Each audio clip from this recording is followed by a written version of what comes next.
Nate Bargatze, Dana, is a great stand-up, just climbing up very fast. Not quite a household name, but very close. He's selling out all over the place and killing it. Unbelievable. So here we are. This is kind of a cool episode for us because Nate just did Saturday Night Live, crushed it. And we're getting him a couple of days later. So I bet he's still kind of flying from the experience. That would be normal. So we get to check in with him on all that stuff. It's really fun. Check his pulse, check his step counter. Yeah. Was there regret? I mean, when you hosted, I remember you'd call me and I would just hear whimpering. And I said, David, you did fine. You crushed it. And then I go, did you see it? And you go, no, but I heard. You did Probably. Mango. But we'll get into that. You did Mango and you did, that's when you got you had like a mini skirt on or something. That's when you had high heels and. Yes. Anyway. But Nate Bargatze's here. I would listen to this if I were you. And I'm talking to you, David. I'd listen to it mostly even just to hear me. No, Nate's a really nice guy. We had a great time talking to him. Yeah, maybe he'll be a prick on this, change things up.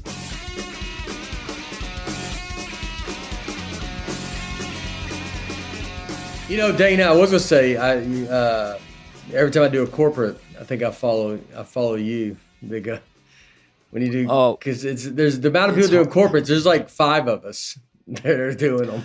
Well, it's your time now, but you know what? There's a lot of tricks I use. You know, I read their website, I get their vernacular, and I pretend that I'm an expert, whether it's a tech company or anything. I'm there to actually get some on my side, but they can be chilly, right? I mean, even you, who's got one of the best acts out there right now, for sure. I mean, is it tough for you to do corporate, or you're pretty much? I do. I mean, I just do what I'm doing, my act, being clean. Yeah. So, but they can be, it's really just matters the setup.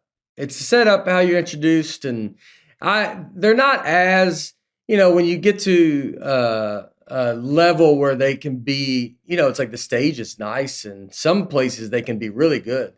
But then, some can be, they're far away from you or they can't hear you or. Yeah. Can't hear you. Or I was recently played corporate in Hawaii. And it was like at 10:30 at night, driving wind outdoors on a little tiny stage. And there was like 20 of them scattered, a lot of empty seats, kind of hung over and looking at me. So I brought the CEO out of the audience just to riff with him. Because when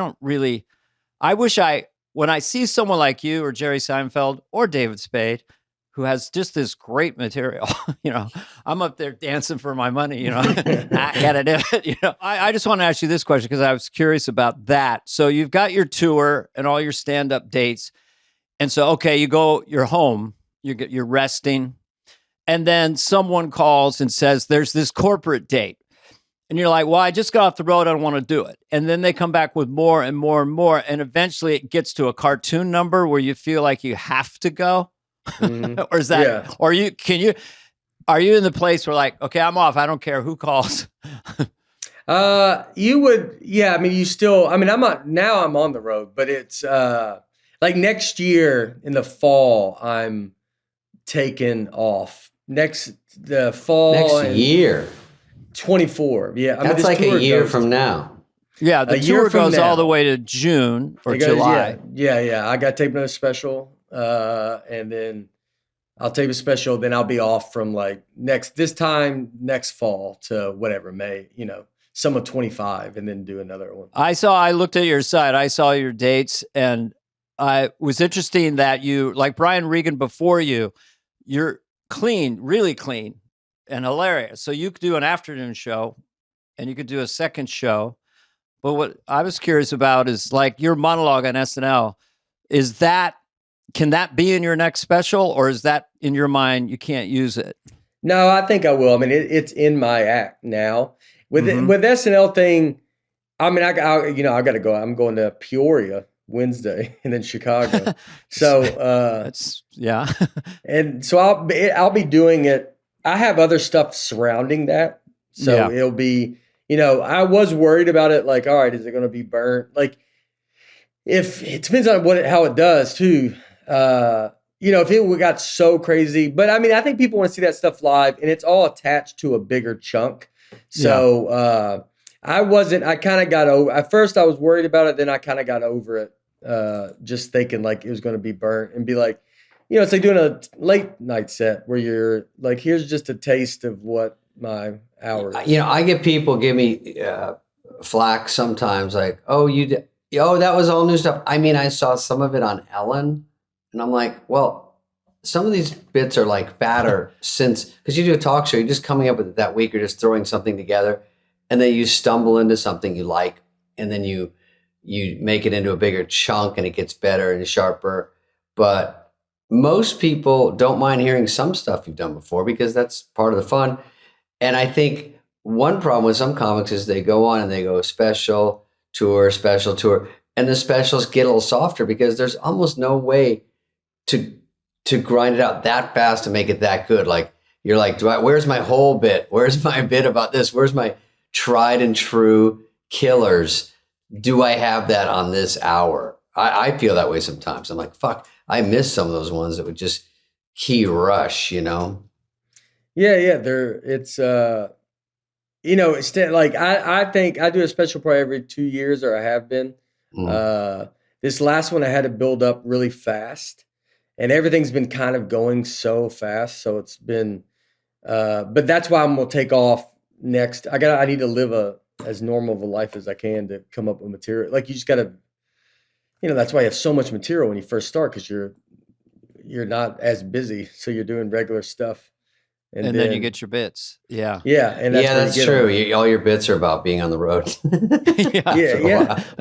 why it's airplanes, airplanes flying, and about the money gun he takes when he sprays it like he's Travis Scott in a strip club. He's like, that's what he does. That's how you should open now. Because you have so much money. Just spray. Just like you have one of your openers. Just go buy hundreds from the bank, and then you reload it and you come out with a wheelbarrow.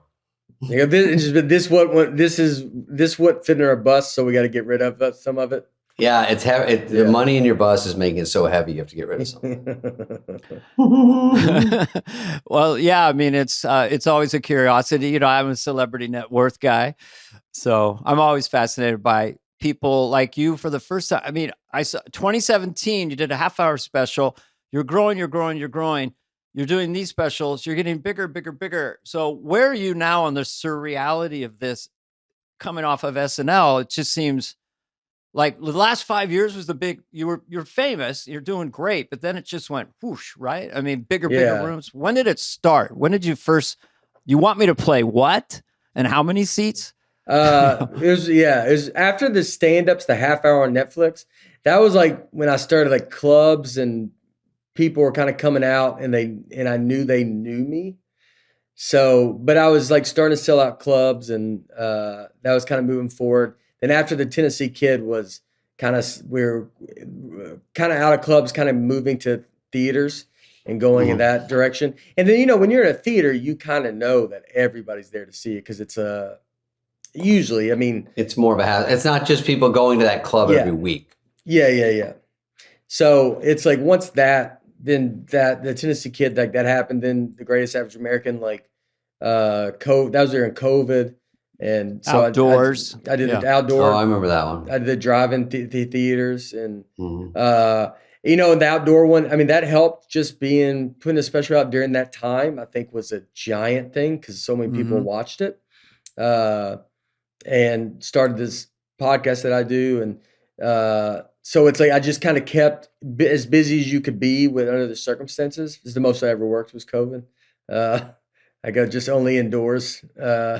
But you can't tour on that special, unfortunately. Like you can't jump on it. Like I did the Wrong Missy, and it was like I celebrated in my own house eating a pot pie because I couldn't leave. They go, "Your movie's #1 in the world." I'm like, "Great! There's nothing. I can't even go to a restaurant and have dinner." We were wide open, so we celebrated. Oh yeah, I'm in stupid California. We're still on lockdown, dude. I'm not supposed to do podcasts. Yeah, that's how I do it all Zoom. I have to report to the governor if I leave my room. Right now, I have no script. I'm just full transparency right now. I am not acting from a script. I'm making up everything I say in real time. If SAG is listening. Oh, if SAG is listening, that's right. If SAG is listening. I'm not. we are not on a script. No matter how witty and fun this podcast has been so far, listeners, we are not. This is not. Yeah, written. everything I say improvised. sounds like it's written by professional comedy writers, but I'm not. I'm just talking. It's all tight. Mhm. So I'm just curious because you're like so unflappable on stage. Everyone says that, right? And it's so comfortable to watch you because you never seem to. You're just telling a story, and then you have so many laugh points stacking and stacking. But internally, having this happen to you, it's just 5-6 years, and your marriage and your friends and your sister Abigail, we met and stuff. I mean, do you have a nervous place because now you're coming out like, ladies and gentlemen, Nate, because I feel pressure. There was a point where I'm going to a club to work out material. Get ready to fasten your laugh safety belts. He's bringing it tonight. It's like, do you feel pressure at all, or you just feel joy, or or are you numb? No, you do. You feel like you got to live up to the expectations that they have when they come. I don't want to fall off. Like, I don't want to be doing shows and and my jokes are good for my crowd. And then, because I think that's when people it kind of starts going away, is like, if you don't realize it and then you're just doing jokes that like are for your audience, they laugh at it because they love you, but you're never gonna, you're not a great You of a need new comic customers. Yeah. You want to, that's why, SNL, that's why this was such a big kind of thing, because I was going in front of an audience that is it's like Not there to see you. They're not there to see me. And most people, when I got picked to host, most people are like, no one knows who I am. Yeah, a lot of people were mad. Yeah. Yeah, people are upset. They're like, who does this guy think he is? I was just in a bad mood for a couple of days. I don't know. It's nothing personal. No, but what? I was at Chili's and people were pissed. They were just talking about it at the table next to me. Who is this? Nate Bargatze. What the fuck is going on?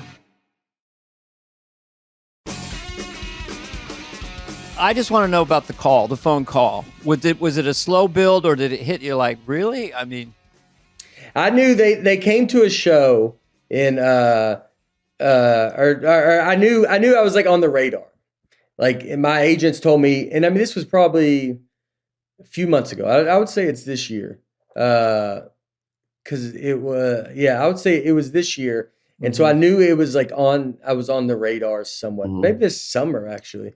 And then, didn't think much about it. And then my agent or manager, they say like, they're like, or jinx it, but I mean, you might be able to do it. And I knew after that, Lauren, because we met Lauren at Mulaney's birthday party. I met him there for the first time. With Spade. And Lauren didn't, I shook his hand, but he didn't talk to me or say like, oh, hey, like I knew he didn't watch my special up at that point. And then after that is when he watched the last special, Hello World. And then, so I knew he liked that special. And then that's when I kind of heard maybe October 28th was going to be the date. And so it was like kind of getting real, but then it was like, well, maybe not.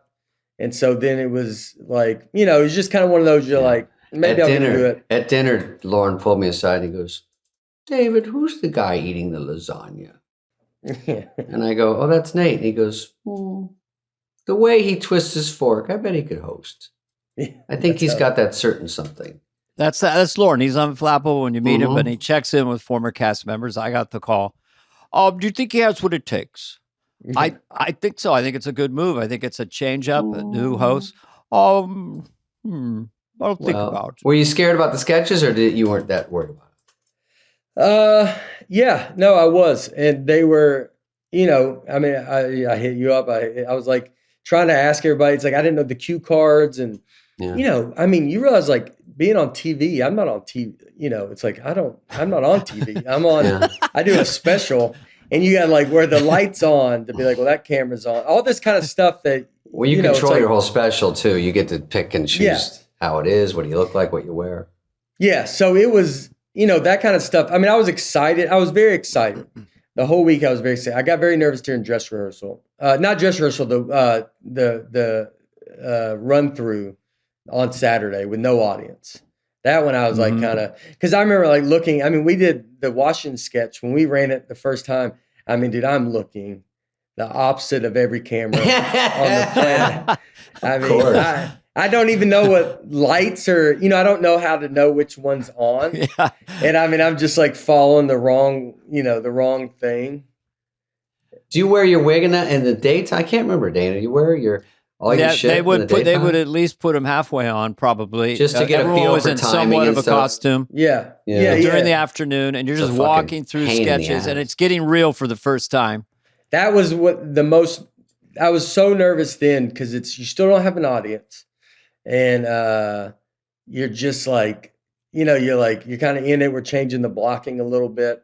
That sketch was probably going to get cut, to be honest, because leading up to it, like when you're doing the script table reads and all that stuff, I'm just reading this stuff. I'm not like all into it. Like I feel dumb. Like I'm not used to doing this. I want an audience to perform for. And so I'm kind of just like, doing it. And I mean, the George Washington sketch was it was the last sketch we did for dress rehearsal.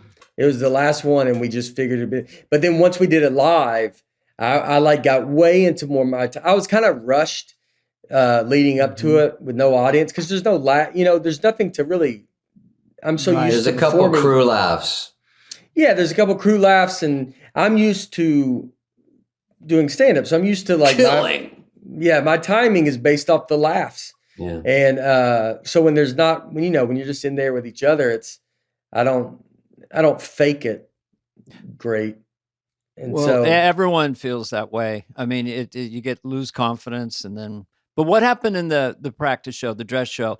Like that compared to the air show? The air show was still, you felt like, was the peak of how you performed it. I would say they were both basically the same. Before the dress rehearsal with the audience, before an audience got there, I was very quick on everything. My timing was very fast. Higgins was like helping me with that. Like I was just very like, kind of just, I would say it. I wouldn't be so much into it. Yeah. And then during dress rehearsal, it's last. We assume, I found this afterwards, but I think they assume it's going to get cut. And then I just set in my rhythm, and I was able to pace, and I would kind of let the laugh calm down. Then I would deliver the line. And that just helped it so much. The chef show was even better too, because of the live audience. Yeah, it's a lot of timing. I thought they did a good job writing for your style, so to speak. They did. But you landed it so hard, especially in the Washington one, where your timing, your pausing, there was a charisma to it. It was an interesting, because when I first started watching it, I had no idea how hard it was going to kill, but it just like popped. You had a good crowd too. Not to say you weren't good, but sometimes you get crowds there and you see people that are doing great stuff, and you're like, you know what I mean? You just do not want to be on one of those nights where they're just not. Dana, you know what I'm talking about. Oh, sometimes you just get a dead audience. I think Halloween shows tend to be slightly more festive. And I think having Christopher Walken show up in the beginning jacked everyone up. Yeah. And then your monologue, sometimes is not so good, and you're killed. So then the audience is really happy. They got to see Walken. They're relaxed with you. They're happy to see you. And then there you go. Let me jump in, Dana. Nate, I have to say, when I watch you stand up over the years, you have, which is kind of unique to not every comic, your crowd is very good and disciplined. They definitely, when I watch even mostly, TikTok, and I see that stuff on Instagram, it's like one bit at a time, but they laugh at all the setups. They're quiet. They listen to everything. They know there's some gold on the way. And then you're sort of, the payoffs are like almost one or two, and then you get out. But I was jealous sometimes, because if I take a pause, sometimes I'm on the road, they start yelling Joe Dirt shit. They start, they get rowdy, especially the bigger crowds, and you have bigger crowds and the thousands of people. It's hard to keep them all shut up, and they're really into it. And I think that's great that you have that crowd. And it seemed like that was on SNL. They would let you pause. They'll let you do your style. They'll hang on it, and then they appreciate the throwaway jokes on the way, which is great. I mean, I think, I don't really ever talk to the crowd. I don't know crowd work. And so doing that stuff, like, and never have done it, and I don't have videos of me doing it, that helps, because then no one, it doesn't look like Oh, that's you what I don't do. push. Yeah, people don't go, oh, this guy likes. That's what's ruining stand-up, is all these people posting stuff with crowd work. And then they go, oh, so they like it when you get involved. Like, no, they just don't want to show their real act on TikTok. So they're just making up bullshit just to get you in the club to see their real act. But people think, oh, they like it when I interject at the punchline. They think that's the show. And so then, when they see that stuff, it's not like you train your audience. It's just they're seeing what they see, and they go, oh, that's what this guy does. He does this, and he does an act or not an act. So they were able to, I was like, they had a couple applause breaks, I think, during it, where I was trying to, like, one towards the end, the Pearl Harbor joke, and I knew would get a laugh, where I say every history movie I watch on the edge of my seat. What is going to happen now? And sometimes that could get an applause, but I have like the last line. So I was like, that one I was trying to stay on top of a little bit, just to, I didn't want to, do a whole applause. It's like, they kind of clapped, and I kind of just like, was like, kind of like, all right, just hold on one second. Like, just let me get this last thing out. Because it was like, I wanted to end on that last, sometimes when you can almost have two good jokes at the end. Yeah. And you're like, all right, if the first one does great, I don't really care if I do the second bail. one. Yeah, just bail. But this one, I knew, I was like, well, I want to do it. So I was trying to kind of stay on them, so I didn't go to a completely flat. I didn't want to go all the way flat again to go back up. What about, I thought you'd get out after the reading joke, because it was so funny. I'm like, that was such a great run. I could have. I thought, I knew I had a couple that I could. It's that I don't know. It's like the Pearl Harbor joke was just, I just know that I've been doing that for a while. So it's like, it's just a very easy, like, I know it's going to work, and it's like short, and it's like, I can just say it and then boom. And you followed a good joke with a good joke, which is hard, because I thought, shit, how do you follow that reading joke? And then you did another one. So that was a long monologue too. How long was it? That's, obviously it's going to be longer because it's you. How long do you think it went? Like 10? 9:25, I think they told me. Because I kept asking. I was 10:05 at dress rehearsal, and then I changed some stuff up, and I added the hotel shower thing. Yeah. I did not do in dress rehearsal, and I added it, and I took out. Well, I think it just set up the 1900 thing a little bit better. And I've been doing all this stuff on the road. The hardest part was the beginning of the week, having to change, I haven't done a short set like that in a long time. Mm-hmm. And so when you're used to doing an hour, it's like your rhythm is longer and all this stuff. So then I had to kind of come back, and I did a bunch of spots to get back into that New York short set rhythm. Tight, that fucking tight 10, and it's the most valuable 10 you got to do. When I did it, Dana, Nate, you can listen to this too, but when I did it, when I hosted the first time, Sandler was in my opening monologue, just because it was like, oh, he's there, let's just use him because it's funny. And he was going to be asking questions. Question monologues are usually pretty easy. They do it with hosts that have no skills. I guess that's why I did it. But I could have done a stand-up one, but it was me and Sandler going at it. He was playing this nerdy guy. He kept asking me questions to trip me up. Oh, yeah, it's one more question real quick. And so the day of the show, I'm obviously nervous. And they said, oh, Adam, he had to fly back because he's doing Waterboy open this weekend at Crush. He's got to go back and do something back in LA. And I'm like, oh, fuck, what's my monologue? And I go, and Lauren goes, just do stand-up. And I'm like, well, yeah, I don't even do stand-up that much. And I can't practice at all. So I did, I think 2 long bits together, right? They're kind of long ones, but that was it. When Martin Lawrence, and it worked out, but it was scary to never practice. That was one point. And then I don't know if Dana was there for Martin Lawrence, but he did a monologue. I was asking your time because I think in rehearsal it was 5 and on air it was 12.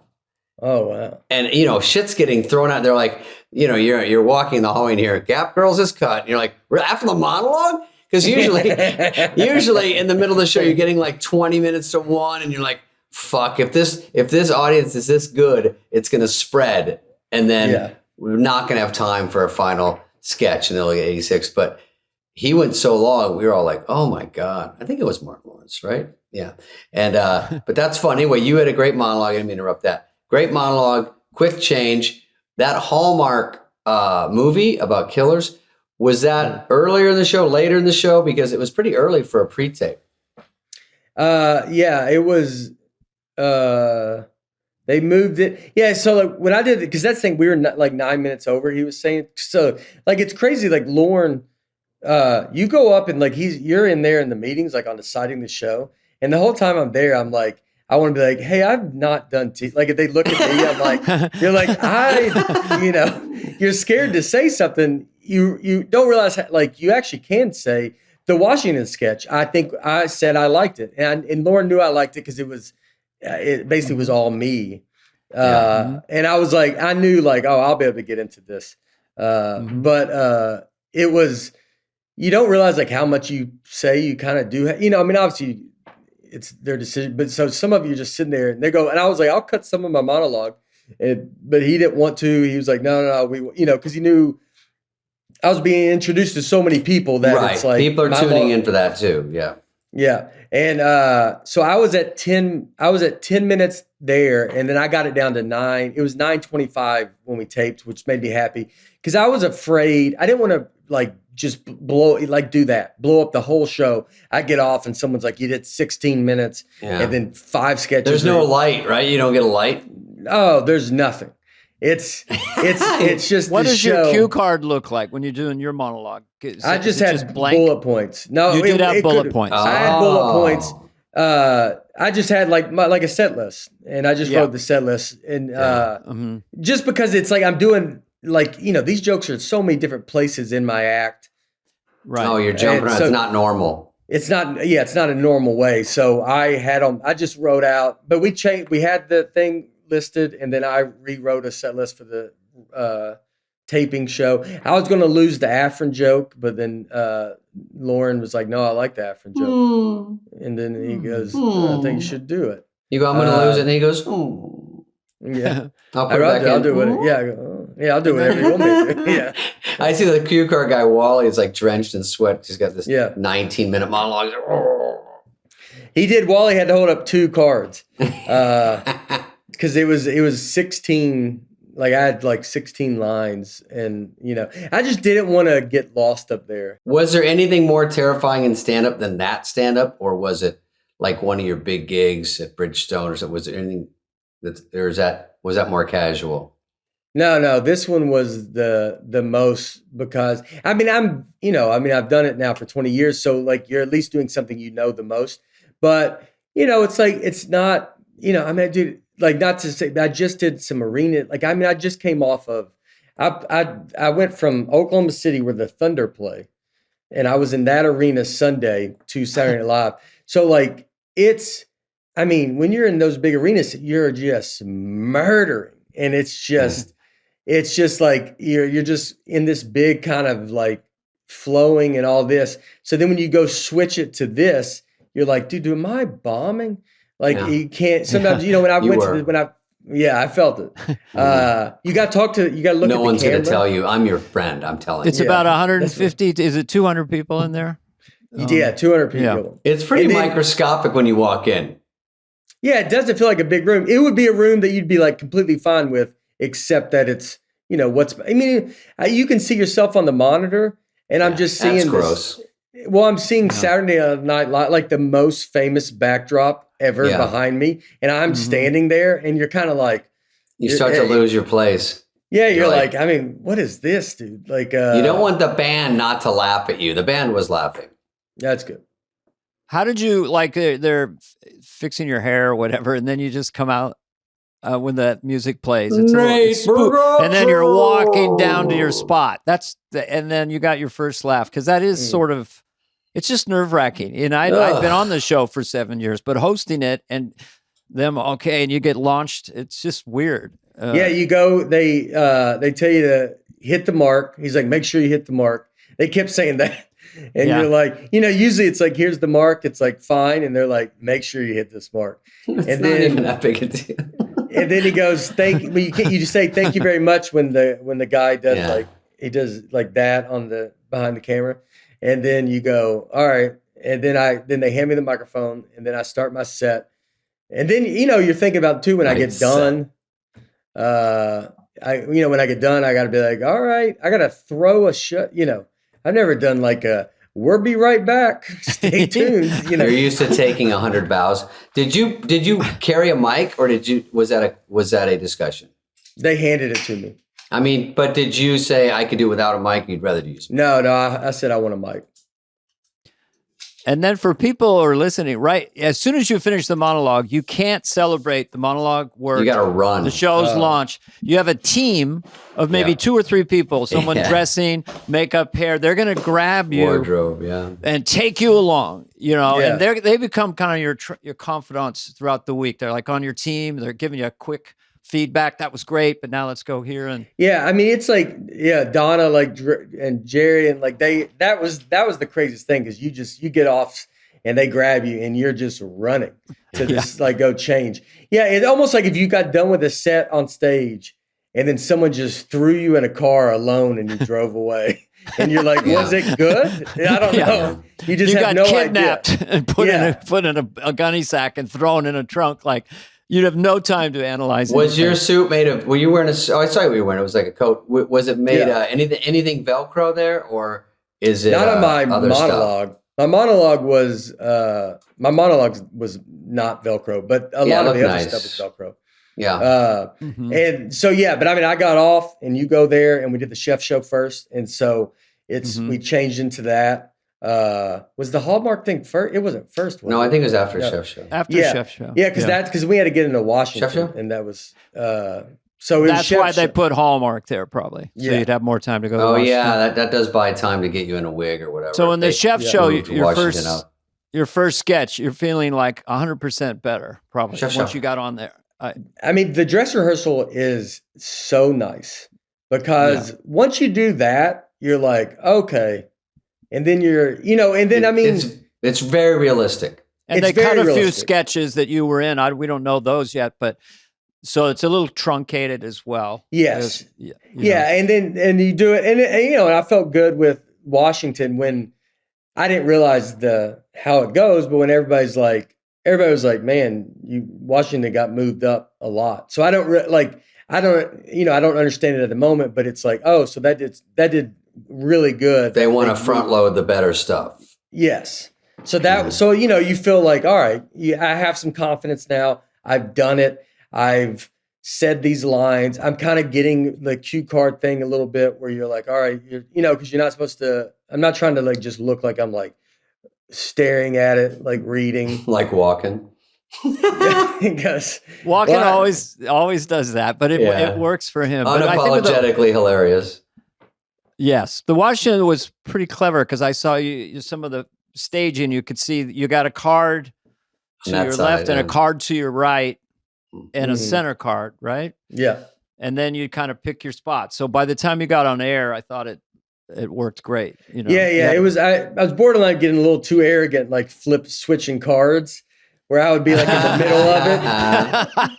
But the way the timing worked, I would like, I could read half this here, and then I'd be like, it'd be good if I go there. By the way, I don't know what camera is on. I'm not even. I have even when they'll find you. That's what you just hope. You go fucking. Someone film me. Yeah. Because I didn't. Like Higgins was like, just look out, like because it's Washington kind of talking outwardly. Yeah. So like if I ever got lost, I would just kind of go out. You know what's funny, Nate? I'd see you, and I've done this. You go from the left cue card to the right, but if you do it during a speech or a line, it's like jumping the Snake River. To go over there and try to remember your line and then land and find the rest of your speech. Yeah. It's the ballsiest maneuver. But sometimes you do it just to look real.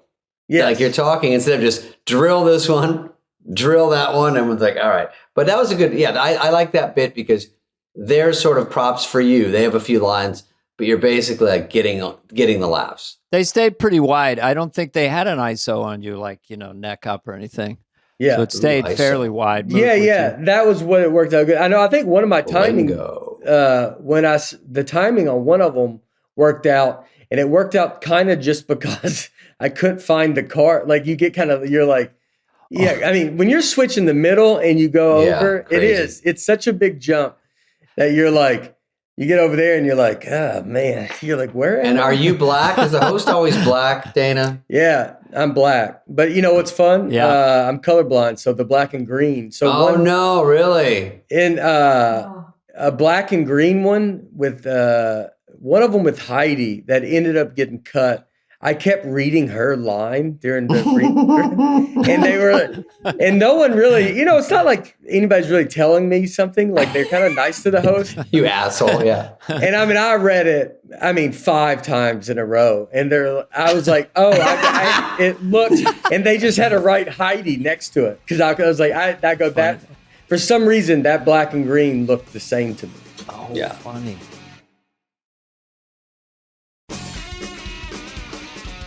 Well, keep going. What were your other favorite sketches that you liked?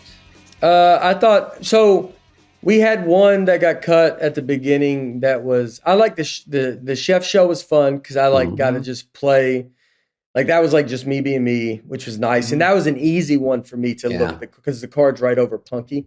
Yeah. So it was like easy for me to You'd get a laugh, then they do some business, come back, you got a laugh. That's the best way to do it. That's well written. Yeah, Airplane was like that too. Yeah. In Airplane, there's one part where in Heidi, she's the mom, and she goes, well, I got a really important job. And then I say, what do you do? And she said, I'm a mother. And so we clap, and then we say, all right, what about real stuff? But that one, I forgot to say, what do you do? And so there's a pause there because they're all waiting on me to go, what do you do? And I see Wally. It's so crazy to be on live on TV. Shaking the card. No one sees it. Millions of people are watching it, and just Wally's like, hey, he's drifting off. Yeah. He's just pointing off, and I'm like, yeah. I go, so what do you do? And it's really delayed. It's like a very delayed, what do you do? Because I just was gone. I was like, but somehow it worked. It got laughs. I mean, it did. It did. It was, that one worked really good. And she's great. Yeah. Oh, yeah. This cast is really good. Like you see, Keenan is unbelievable. It's very comforting to be in there when Keenan's in there because you just like in her Heidi or Chloe. All of them are so great, and some are younger, but the ones that have been there for a while, Mikey, it's like they're just very, very good. It takes a long time. If you ever, maybe this is crazy to say, if they invited you to be part of the cast, would you do Saturday Night Live? I would. It's kind of silly. You're too big to be a part of the cast. Yeah. But would you have liked to have done it? Do you have a little taste for it now? Would you like to go back and host? I definitely would love to go back. I loved it. I loved the whole week. And then, another one that Steve Higgins told me that I liked, he goes, he said, it's like what you thought show business would be when you get into show business. And I thought that was a very good way to describe it. It's like when you get into show business, you think it's going to be like just running around and changing and all this kind of stuff. And, most of show business is not that. And so it made me want to do, I think about sitcoms, and you're like, man, I like to do a multicam.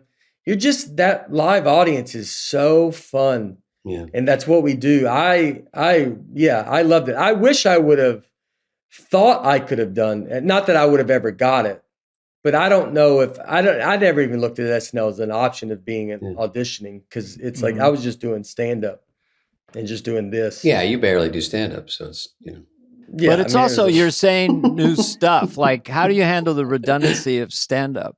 Because all that stuff where you were probably peaking on air with it, and then you just drop it. You're not going to do George Washington's Dream again. So it's all that freshness to it that's really cool. And stand-up is some nights you have to kind of pull up your socks and kind of go, oh, fuck, I hate get my excited. act. I got to get excited. I'm getting a little past my act. Do you ever feel that sometimes? It's like, oh yeah, time to record it before I go past it and it's flat for me. Yeah. You can have a joke. Yeah. Some jokes can be really good and they stop working because you just said them 100 times, and you just got to be excited. And sometimes you got to just move the stuff around in your set. I always tend to, you can move stuff up front that you are excited about, or you can move some stuff at the end. So you almost leave yourself a little carrot to be like, well, I'm excited about this chunk. Yeah. So I'm going to put it towards the back. So I'm at least, it keeps my excitement through the set. One joke can keep you excited the whole. If you have a new joke that night, you're like, I'll put it here. Chris Rock says, here's his advice. I don't even know if it's good. Of course, grabs you by the shoulder. Spade. Because I told him I was bored of my act, especially if you do a bunch of dates in a row. I saw your schedule. I know you're doing 600 this year. So I go, Rock. Sometimes by the third night, I'm like, fuck. And he goes, open with your closer. I go, what makes this? I mean, it makes sense, but it's like, open with my closing. And if you can follow that, then you got a good act. I'm like, well, I don't want to test it. What if I bomb? Dude, I tried to open in Oklahoma City with a new joke. Open? I mean, close. Not open. Whoa. I'll open with new jokes. I like opening with new jokes because it's so do I. It's the only life fun, and then you go right. You're like, they're going dogs crazy, are funny. right? And Yeah, so they're going You have crazy. a free pass for a bit. You have a free pass. So it's opening with new jokes is always great. I mean, I try to close in this past weekend before Saturday Night Live with a new joke. I was like, I think I can do it. It was a new joke and it would be a callback. So I moved my closing joke up to within the first 5 minutes, and then I was going to call back with this whole new joke. And in my head, the arrogance I have that I go, I mean, I was like, if I do this, I go, I mean, I'm maybe the best comic. Guy. For sure. I'm the guy. I'm the goat. Yeah. You're not better than me. And then I do it, and it does not go good. It goes like you would think. And I had an old joke that I could do. So like, you're always just kind of sitting on a little crutch to get off on. To get off on. Yeah. So I was in like, case of emergency. Yeah. And I Mayday. And that's what I told the comics. I go, I think I'm going to be able to get off on this new joke, which is going to be crazy. I'm going to close on a brand new joke. So get ready, everybody. Yeah. So I was like, be ready. And if anything, I go, if it goes bad, then I'll just tell this old story. And I mean, I did it 2 nights and I told the old story on both nights. And then Will you try it again? Will you try it again? I just told the story on Seth Meyers. I just moved it. You threw it away and you gave it. Yeah. I'll put it on Seth Meyers. I go, what was I thinking? Like closing on talk show bits have less pressure than stand-up bits, like because it's a conversation. It's a conversation, and there's less pressure. Like if it's amusing at all, they're like, "Oh fuck, you just think of that," and you put it in your act, you move it over, and it fucking dies a miserable death. Dana, when I did this corporate last week in Atlanta, it was like 80 people. The stage is 1 inch high, and they're like, "Hey, here's fuckface," and if you're a surprise, half the people are excited, the other half are like, "I heard it was Stevie Nicks," and, and then some are like, "Is that Stevie Nicks?" So I was off before I went on, and they go, "You want to meet the guy?" And he goes, "Yeah." And he goes, "Hey, I'm whatever." And I go, "Hey, I don't even know what he does." I go, "Yeah." And he's got like a trophy wife with him. And I'm like, I wanted to say, "Oh, you got a trophy wife, 4th place." But anyway, it's still a trophy. But she was so nice and she's pretty. So I go, I can't say that. But he gives me a little nugget. We talk for 2 seconds, take a picture. And then he goes, "Sorry, it's so hot in there. I'm sweating. We're going to have food right after." So those 2 bits of information. A, they've drank it all day and they haven't had their food yet. So A, they want you to get off. B, they're too drunk. So I go up and then I go, "Hey, everybody." I go, "I'm here because this rich guy hired me. And he seems like a good guy. I don't even know what business you are. I know it's not air conditioning." Jenny's like, "Are you a magician?" They couldn't believe I put that together because they couldn't believe you thought of that. Yeah, because they're like, "Wait, it's so hot in here." And then and I'm like, if you just get one new thing like that, and then I said one other new thing to him, like just about the night. Dana does more work on that. I do 2 little nugs, and then I go right into my act. Dogs are funny, and they're immediately zonked out. And then I go, "Hey, look at this guy walking to the bar." They wake up again.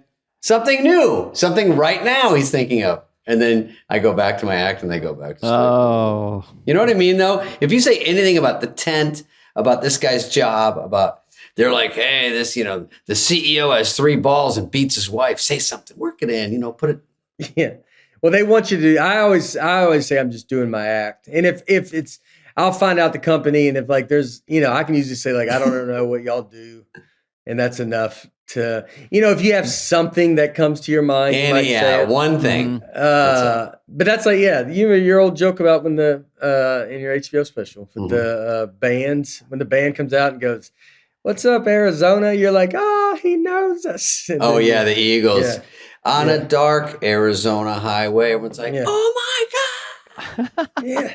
Cool Scottsdale wind in my hair. Yeah. Holy shit, my friend lives in Scottsdale. They're screaming. He goes, warm smell of Sun Devil Stadium. I'm like, all right, just sing the fucking song. Yeah. The cheapest one is, what's the town everyone shits on? Nearby. Anywhere here from where? Naperville? In Dallas, you go, hey, a lot of hot girls here from Dallas and a couple of rough ones from Mesquite. Everyone's like, what the fuck? How does he do it? How does he do it? A magician. Mesquite does have ratty chick. That was when I was doing the old Dallas improv when I was starting out. I used to do, what did I do? Oh, no, I can't even do that. I had an opener, but it's not, doesn't work in 2023. Whatever. So Nate, you're going to do, you go out, you do it. The places almost can't get bigger because you don't almost want them to be bigger. It's almost overwhelming as is, right? Yeah. You could add a night. Like when you're on the road, you're doing these arenas and shit. Stadiums is the next up. What floored me is when I was in Nashville. Have you been offered a stadium? I have not. No. Like 60,000. Kind of leveling off. Okay. Yeah. We've definitely peaked. Plummet. Well, actually, Bridgestone is in Nashville. Is that correct? Yeah. So when I was there, and they go, "Oh, Nate was." Usually, I try to see Nate when I'm in Nashville, right? We try to hang out, and they go, "Oh, Nate just played here," and I go, "At this fucking place? Is this a new comedy club?" And they're like, "No, this is where the fucking basketball team plays." But I was like, "God damn!" So that's great. That was your biggest night, right? 19,000. That was their biggest night. Yeah. It's the most ever. Yeah. Jesus Christ. It was a lot. Thing. You know what, Nate? We should open a comedy club because in Nashville, is there only just Zanies or is there more?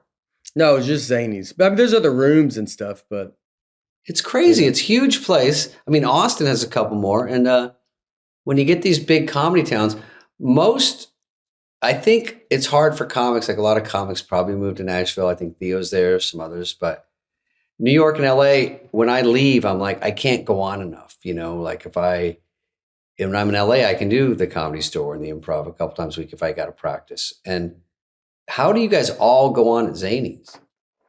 They do Monday is new material night usually, and then Tuesday too. And then so, there's enough comics, and then there's rooms everywhere. So the younger comics are going up every night at a room, at a bar or whatever.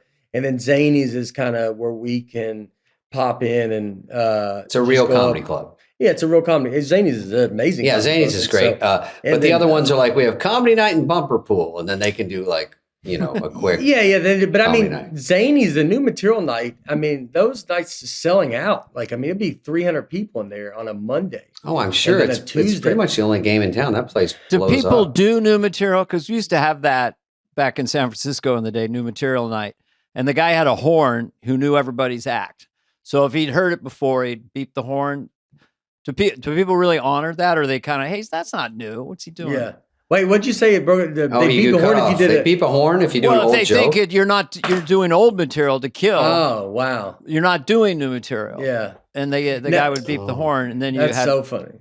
It was a 70s seat. Your ears would be ringing during my act. We can't even hear the jokes. I swear to God, last time I went, I did a special. I've only done there are not that many after my HBO one and years and years ago. I never even thought of doing another one. I was just doing shows and mostly TV stuff, so it wasn't number one priority. But there's a whole world now. It's like do a special, do a tour. Special tour with the special, and then. But when I did this one, and like Alex, we have the same road manager, and he's like, "So you got all new stuff?" Like, I go, "I just taped my special 2 days ago." He's like, "Well, you got to rotate." I'm like, "The whole goddamn hour? It's so hard to polish up an hour," and so I really had to get cracking and bust my hump, and it's turned into another hour. But of course, they're like, "Do another special." I'm like. I swear to God, I get too attached to it. I want to go, this was a lot of work. And I like mixing it up. Seinfeld used to say, or when he was on here, he said, these people that have 5 specials, you really only have about an hour 15 of good material.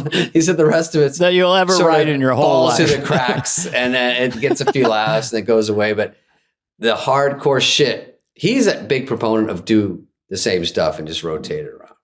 Yeah, that's a different, that's the thing that I always bring up with you and Norm were talking about once, where Norm asked you if you came up, like it'd be both of y'all, if y'all came up today, how the climate is with stand-up now, because stand-up is becoming like music, where you can you do a special, an album, and then you go and you do tours, and that's all you really got to do. Do you think y'all had to go do TV? Seinfeld had to go have a TV show. Y'all had to go to Saturday Night Live. There wasn't an opportunity. No, do this other stuff. This is new. This is new. Well, you make a better living than others. most people in SAG and AFTRA. So if this is working and this is a new way to do this, and everyone just by old school habit says, well, when are you going to do a sitcom or when are you do a movie? You don't have to by any stretch of the imagination, especially for money. It's only if you said, I have more choices now. That's what happened to me. I left SNL, got on a show, and then they're like, do you want to do this? Do you want to do a movie? And it was choice. You were allowed to do it. But if you could just be a stand-up now and be a great one and kill. And you turn into a household name, especially with the younger people because of TikTok and IG. We don't get the movies though. Like it's that kind of, it is fun having a movie out. Yeah. It hasn't clicked over into, if you hope that, maybe one day the movies and the TV shows, like these people realize like how big of an audience you have and like what you can bring to like Bert did his movie, The Machine, and it's #1 on Netflix. And it's because it's like, he's got a giant audience and he's doing everywhere in the country. He's doing thousands and thousands of tickets. It is fun to mix it up. I mean, Theo and I wrote that movie and we're figuring out a time to do it. I would have to stop touring too, but he tours more than I do and more days in a row. And he would lose a chunk of money because when you're doing a smaller movie, that's just the way of the world, It's fun to do a movie. It's really fun when they come out and then you go and do this. But you can't really compete with nonstop touring. Just the money just flies in. So you have to make a conscious decision to say, this matters more right now. And I'll always be able to do that. But it's hard to just put the brakes when it's just too good, Yeah, you don't want to. Well, it's like, stand-up is fun, and I love it, and it's you're good at it. Well, it's like like you see the strike and all that stuff, and it's like you just don't have that. You just gotta. It's that. That's what I liked about the Saturday Night Live thing was it's the immediate. When I did that set, even though in the moment I don't know how it did outside of the room. Yeah. But you're like, it's already out. It's done. Yeah, not good. You go.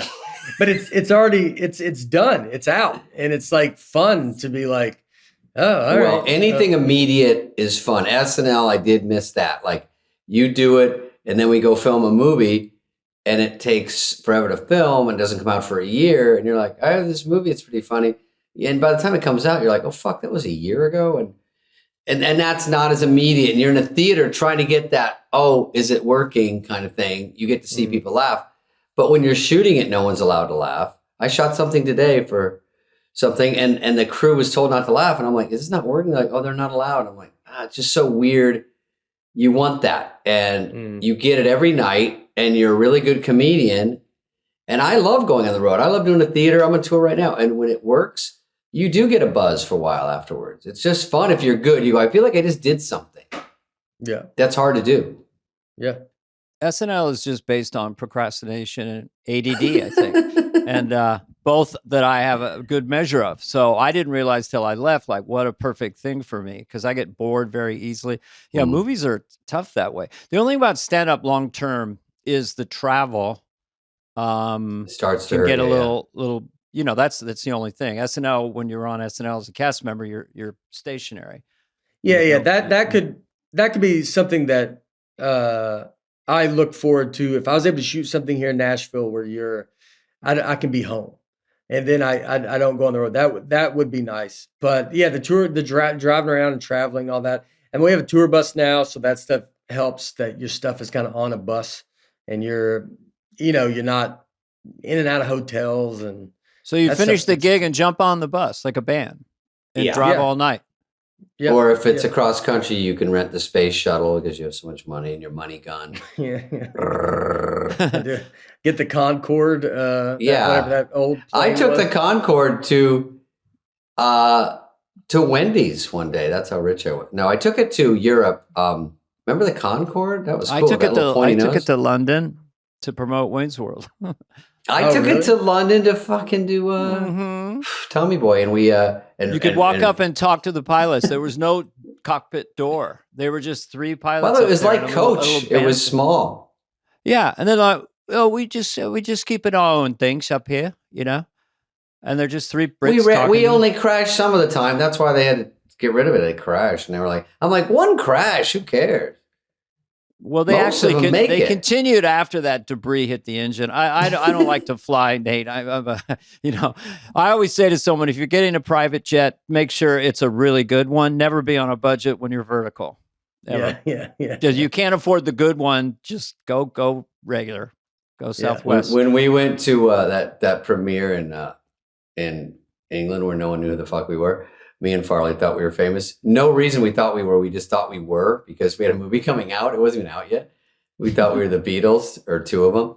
So we go over and he goes, "Are you on the Concorde? You think you're so great?" I go, "Are you flying with me?" He goes, "Oh, I'm going to Ireland because I'm Irish and I'm going to go a day early with my mom and get a shillelagh." This fucking idiot bought a shillelagh and then he kept bringing it everywhere. He goes, "It's lucky. I'm Irish." I go, "God, enough." And then he forgot it and he made someone fly back and get it because he lost it. And anyway, that's so stupid. I don't even know what a shillelagh is. I was going to say, Nate, I was waiting. It's a stick, right? I don't know. I'm not. I tell the whole story. No one even knows. It's a walking stick. I think it was just a stick. I think Chris found a stick in the dirt. It was a stick that in Ireland cost $700. But that's a walking stick. Hey, you want a shillelagh? But yeah, you could. Yeah, I bet CBS or somebody would. Yeah, they'd set up a studio for you in Nashville if they already probably have studios there, and you could try a half-hour show. You could do a half-hour. You're good at it. You're good on camera. You're good with an audience. I mean, I could see you doing a half-hour show and crushing it. Well, I mean, that's like. That's what you get with that Saturday Night Live. You get that multicam, that stuff still, I think it still works and people still want that and they're just not doing it and they're not trying it. And, even like movies, I mean, that's why Sandler's movies do so well. And that's why, Wayne's World and Tommy Boy, people are still watching this because they're just super fun movies. And that kind of stuff interests me to kind of do that kind of thing that. A movie or a television show or both? What would be your dream? Maybe both. No, both. I don't know. I mean, I don't know for sure, but it's, both. I mean, I've always wanted to do like a Seinfeld type show or something but, and then also I love Sandler's model of making these movies and, as all you guys in them and, the Wayne's World, all that. I mean, look at SNL, how much stuff, that's my age that kind of came up with that. And I feel like that's not around as much as it was. A good, big, dumb, funny comedy. I think World Missy was maybe one of the last ones that David was in. Wrong Missy. Just a really big, silly, fun, and it did so great. Yeah. And it was in it. Crushed. It crushes. And then it's I just don't feel, it's there's not enough of them and they're not at the theaters where people just want to go have fun and laugh.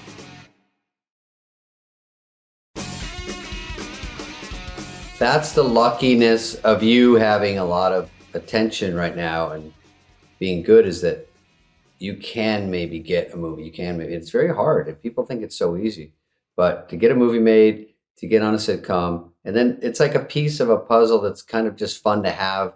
Because when I see people that stop me, it's so many different things they could like, which that's part of the fun. Oh, I saw the wrong Missy, or oh, the Emperor's New Groove, the cartoon one. So that's fun to have, just different things. And then you feel like different muscle. Movies are the hardest to do. I don't know if Dana agrees, but the hardest, but really fun when they come out and they kind of live. That's what I love the most. I mean, but to make them is hard. But I think if you Brutal. can conquer stand-up mountain, which Nate has, I Yeah. think you can make a feature film or a sitcom. It's a lot of the application, the same brain set that you figured out how to write back to back an hour of talking that's fucking likable, enjoyable, funny, full of surprises. So yeah, I would encourage you to do it if you feel like Yeah. it. I mean, I think the idea of travel long run, it's nice to take breaks like Yeah. Chris Rock does. He toured like crazy and then he's doing a movie, directing a film. Yeah, he came Damn, down. He was stop. there.